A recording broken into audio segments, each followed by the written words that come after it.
Welcome, friends! Today, we're going on a fun adventure to learn about singular and plural nouns.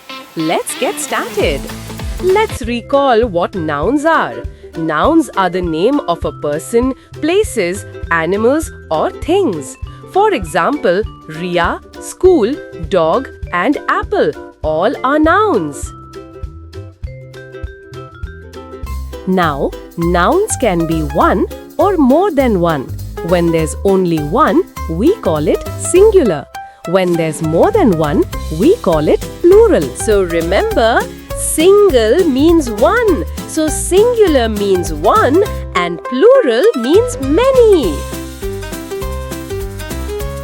When we have more than one thing, we usually add s to make it plural. Let's see some examples. Easy, right? Just add s and your plural is ready. But some words need es instead of just s. When a word ends with ch, sh, s, x or o, we add es to make it plural.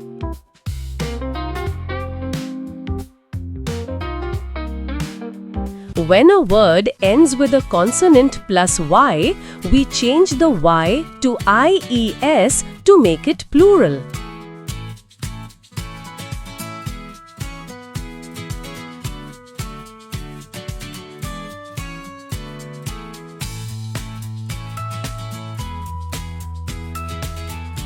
But if there's a vowel before the y, just add s.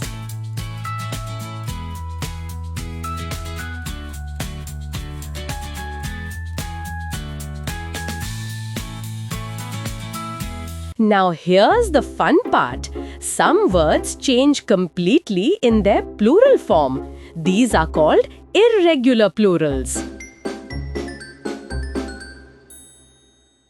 So these irregular plurals are special.